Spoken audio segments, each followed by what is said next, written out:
not every single thing you do is going to work moment by moment. I was in sales a lot. So I didn't get every single sale. Nobody closes every single sale. But I always blame the mirror. If I didn't close the sale, I didn't say, "Oh, that customer's stupid," or they're too dumb to understand it. It's like, no, there's something I could have done differently that would have prevented that outcome. How do I learn from it and move on? Period. I spend no time thinking about if that person was fair or whatever, something that I can't control. And that doesn't help me win every single sale. But over the course of a year, I get a lot more sales than the guy that's sitting there blaming other people for why he didn't get the sale. You'll never, ever beat me if you're blaming other people while I'm looking in the mirror. Over the long term, you're unstoppable if all you focus on is you. I like that imagery. I like the mirror. I've always, and I picked this up from someone else, everything is from somewhere. I always talked about, if you're standing in the gravel, like literally take a stick and then walk a circle with that stick planted in the ground.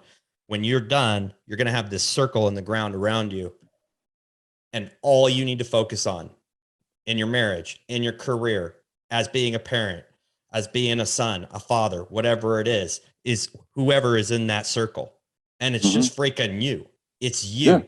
Yeah. If you missed a sale, if you didn't succeed in your business, it doesn't matter if the market crashed. The only thing you have to control is within that circle. And there is something, a decision, an action, or something that you did that did or did not get you the results you want. Pay attention to that. That's the answer to getting where you want to get. And I just don't, I have zero tolerance for people who blame, the economy or blame, their circumstances. They're being raised. I can't be a good father because I wasn't raised a good father. I don't have an example. And I think that's bullshit. I think that's, you're passing the buck, but the buck stops here. Yeah. So I love that. I loved it. I think there's just so much control that you have to give up, because really the only thing you have any control over is yourself. And you said it yourself. And I call this 100% principle. It's really kind of dumbed down. It's a lot of people talk about this, but literally a marriage is not a 50-50. For a man, it's 100%. The other percent doesn't matter. I don't care if your wife is giving a 2% effort towards you. That 100% you put in is going to equate to something different. And I think if I could just add on one piece to the whole concept of the mirror mentality, the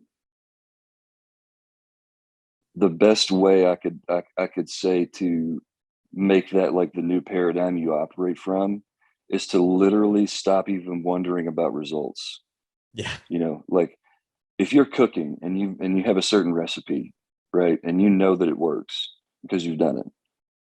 You don't sit there and I don't put it in the oven to bake or put it on the grill and sit there and wonder how it's going to turn out. I know how it's going to turn out because I've done it. Right. So I think the easiest way to implement that mirror mentality is to just own up to the mirror. If you're a young man listening to this that doesn't know, just trust experienced men like you and I with what we're saying. The results will take care of themselves.